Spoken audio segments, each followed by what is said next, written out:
Big question every investor is asking right now is, when will the bear market end? When will the bear market bottom? Have we reached it yet? Is it more to come? I've got 3 clues to know when the bear market ends. I've got that and more coming up.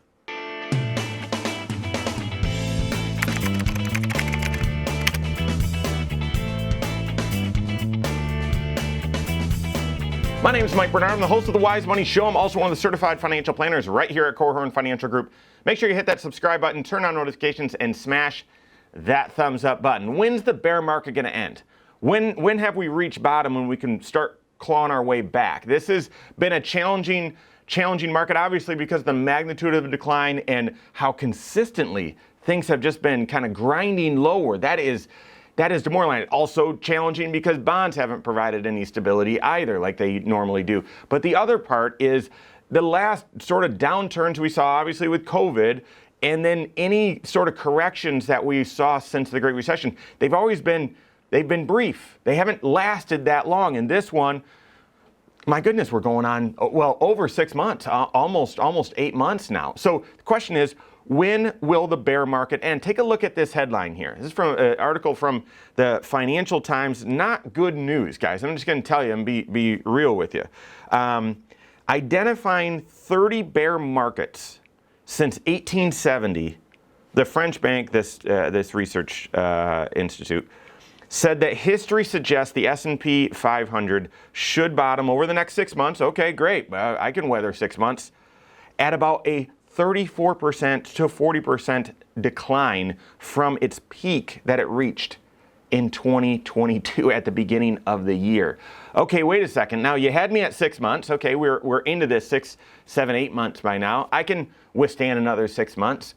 But guys, that's a big, significant drop. And the way percentages work, the high point that we had at the first trading day of January, somewhere around 4,700, I've got it in my notes, I'm not going to look down, somewhere around 4,700 in the S&P 500. We're down, not sure when you're absorbing this right now, but we've hit around 3,800, 3,700 in the S&P 500. So that's a pretty big decline. It's a 1,000-point decline. Guys, doing the math here, a 40% decline would move that S&P 500 down to 2,800.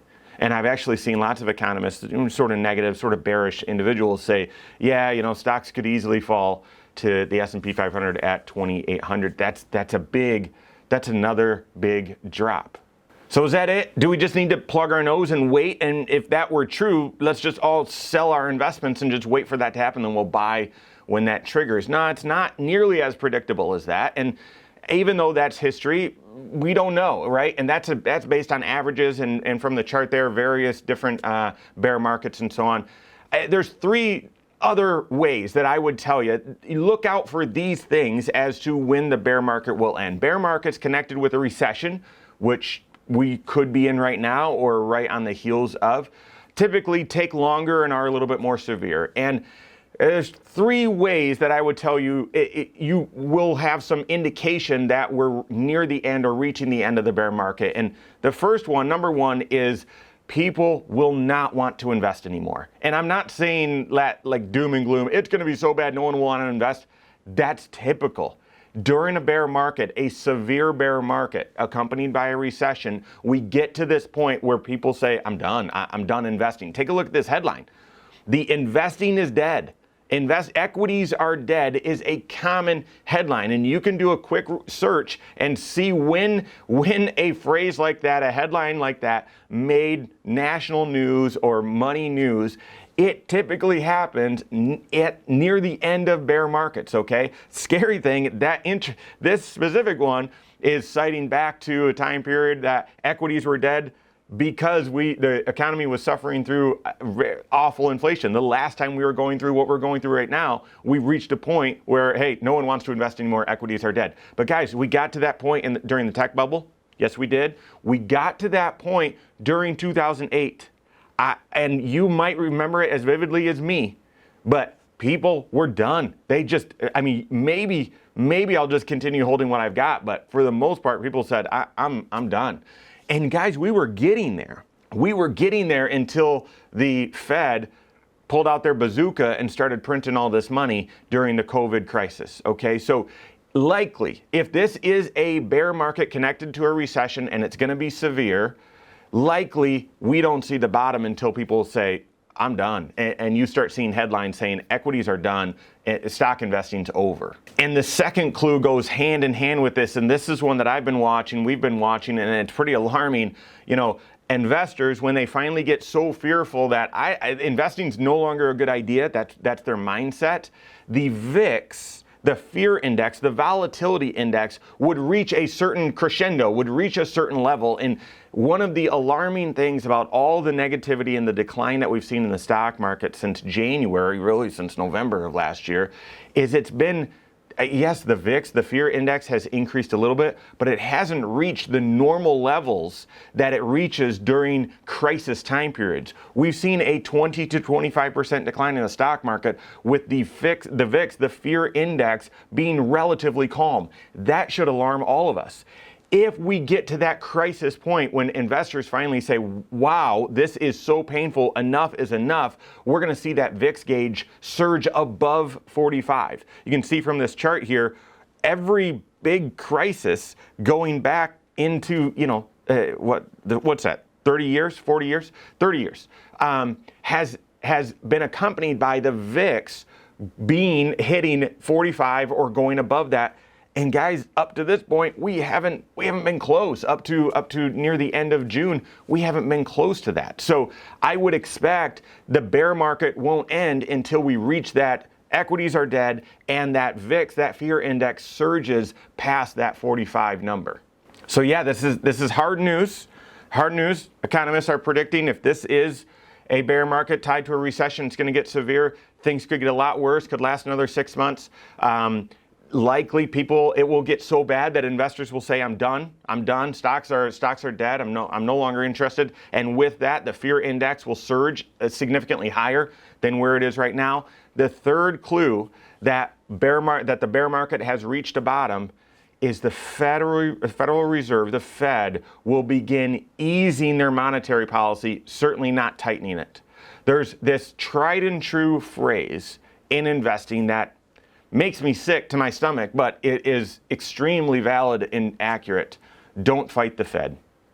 Don't fight the Fed. Now, the reason why it makes me sick to my stomach is, as an altruist, I hope that markets are free. There's free markets and there's no tinkering or manipulation, and obviously that's not true. The Fed manipulated things significantly in 2020, and you can tell whomever you want, it's not going to matter that things aren't fair. And yes, that's how it is. We're dealing with the consequences right now. But when the Fed is trying to make things easier in the economy, lowering interest rates, printing money or injecting money in, expanding their balance sheet, doing other open market kind of activities, don't fight the Fed. That's normally when the stock market will bottom and start rebounding, okay? The scary and concerning thing about right now is stocks are off 20, 25%, and the Fed has been talking about tightening, not accommodating, not loosening, tightening, but they really haven't done it much. They've raised interest rates a little bit, and you might say, well, that's a lot of interest rate increases in just a short amount of time. Compared to inflation, this is nothing. This is nothing. It's using a spoon to try to empty the bathtub. It's nothing, okay? And as far as tightening and pulling money out of the economy, they've essentially done none of that, and the balance sheet has continued to expand. So guys, the Fed has been talking their way to convince people that they're tightening, but they haven't. And if they ultimately have to tighten, we're a long way potentially from this third kind of bottom or clue that the stock market will bottom. We're a long way potentially away from that. Don't fight the Fed. I assume stocks won't bottom until the Fed finally caves and says, we've got to abandon this tightening thing and we're going to start making things easier and loosen up our monetary policy. So, what do you do with this information? Number one, you've got to have a tried and true investment philosophy using the right strategies, long-term strategies to accomplish that philosophy. I've shared many, many times that should be a strategy, or that your philosophy should include multiple strategies that are tested and tried and true, okay? So not just a fly-by-night or a hope and a prayer. Something diversification, low-cost, high-quality investments along with momentum, maybe a hedge strategy as well, so that you've got more assets diversified into different strategies to not move at the same time or in the same direction at the same time, okay? So work with your CFP on that. And then the second is make sure all of those investment decisions are connected to your long-term financial plan. If you're on the heels of retirement or in retirement, you might need to be making some adjustments right now. Obviously, a rough time to do that, but you might need to because that's prudent for your overall financial plan. If you're in your 30s and 40s and you're very worried about the stock market, working with your certified financial planner to say, listen, you don't need to touch these dollars for 20, 30 years. Things could get worse before they get better, but continue to invest during these challenging times. Work with your certified financial planner on how to apply this. Hopefully it doesn't get worse. Hopefully we don't reach equities are dead and the VIX surges above 45 and the Fed stubbornly has to tighten, and then they finally cave and say, okay, we'll loosen. Hopefully we don't reach that, okay? But you're gonna wanna have a plan if we do. Work with your CFP on that. If you don't have a CFP on your team, you can contact one on my team, find us online, Korhorn.com, that's Korhorn with K, wisemoneyshow.com, you can find us there as well, or send us an email, info@korhorn.com. All right, there you have it. Go out and take your next wise step in your financial life.